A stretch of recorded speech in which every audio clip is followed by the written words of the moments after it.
his clothes, throwing dice for them to decide what each would take. It was 9 o'clock in the morning when they crucified him. The inscription of the charge against him read, "The King of the Jews." And they crucified 2 outlaws with him, one on his right, one on his left. Those who passed by defamed him, shaking their heads and saying, "Aha, you who can destroy the temple and rebuild it in 3 days, save yourself and come down from the cross." In the same way, even the chief priests, together with the experts in the law, were mocking him among themselves. "He saved others, but he cannot save himself. Let the Christ, the King of Israel, come down from the cross now, so that we may see and believe." Those who were crucified with him also spoke abusively to him. Now when it was noon, darkness came over the whole land until 3 in the afternoon. Around 3 o'clock, Jesus cried out with a loud voice, "Eloi, Eloi, lama sabachthani," which means, my God, why have you forsaken me?" When some of the bystanders heard it, they said, "Listen, he's calling for Elijah." Then ran, filled a sponge with sour wine, put it on a stick, and gave it to him to drink, saying, "Leave him alone, see if Elijah will come to take him down." But Jesus cried out with a loud voice and breathed his last. And the temple curtain was torn in two from top to bottom. Now when the centurion who stood in front of him saw how he died, he said, "Truly this man was God's son."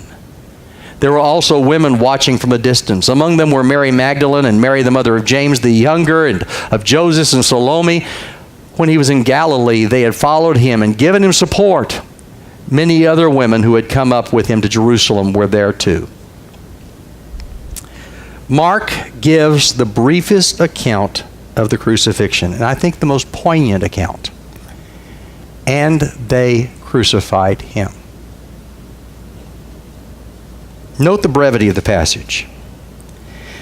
The event that all of history hinges on is just stated in those few words. It's almost too sacred to elaborate on, or too sacrilegious to consider, that the one who sits at the right hand of God, the one who is himself God, would undergo such cruelty. When they witnessed, what they witnessed on the cross blew all of the categories that they had in mind for the Messiah to pieces. By definition, the Messiah was the furthest thing from a crucified criminal. Cicero had this to say about crucifixion: "Even the mere word cross must remain far not only from the lips of the citizens of Rome, but also from their thoughts, their eyes, their ears."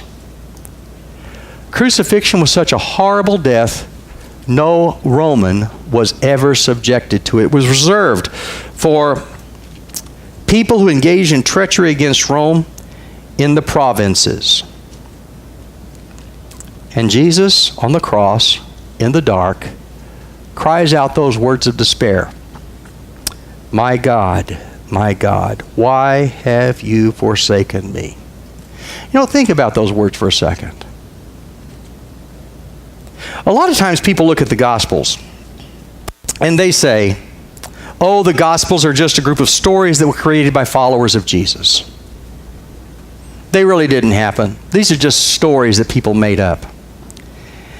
If you were making up a story about a Messiah, the founder of a religion, the one whom millions of people follow, if you were making up a story about him, would you even think about having him say, as he hangs and dies on a cross, my God, why have you forsaken me?"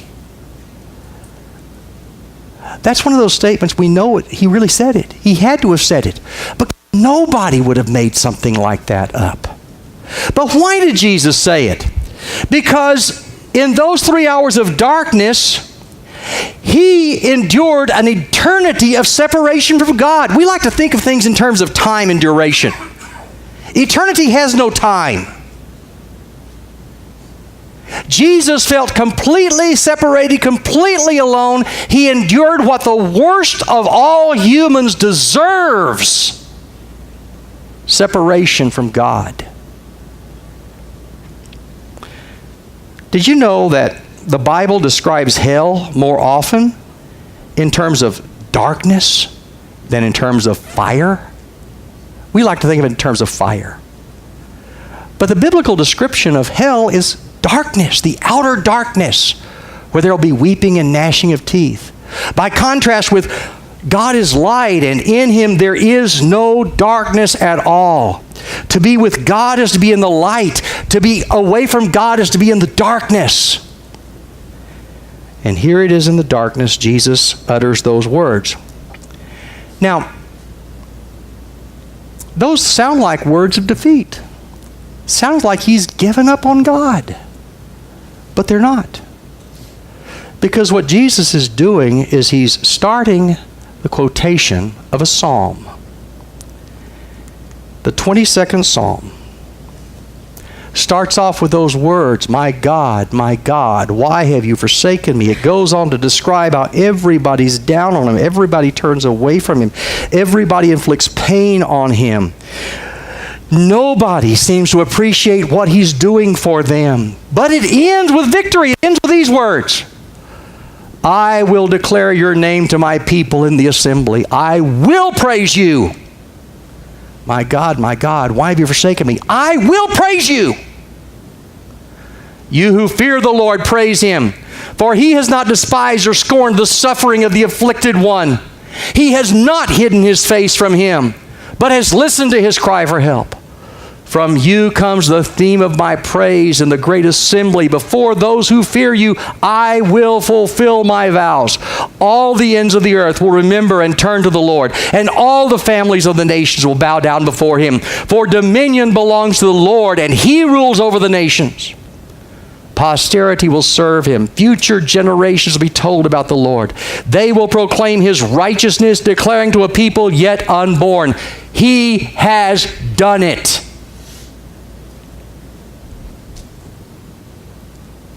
Sounds like despair, but it's the beginning of the psalm of victory. I've told you about this before. The painting, Golgotha.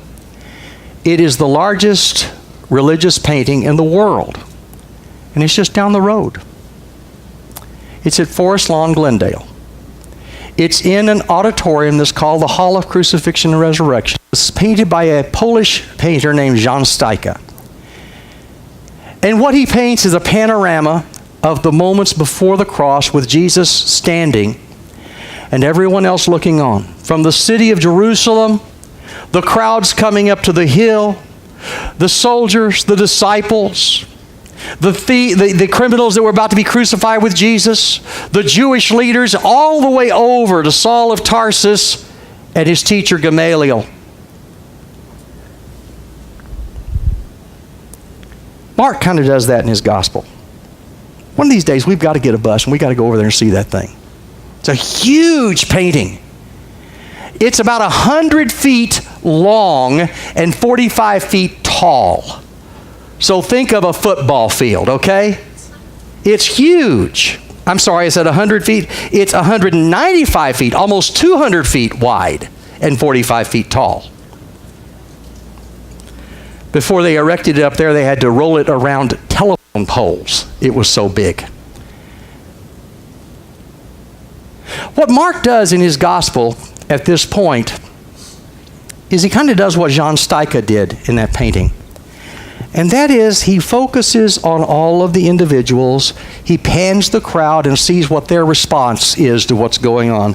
He focuses on the response of the soldiers in verse 24, the passers-by in verses 29 to 30, the chief priests and the experts in the law in chapter 15, verses 31 and 32, the criminals who were executed with Jesus in verse 32, the bystanders in verse 35 and 36, and then the centurion and the women.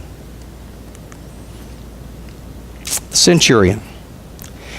He's one of only a handful of people in the Gospel of Mark who respond appropriately to Jesus.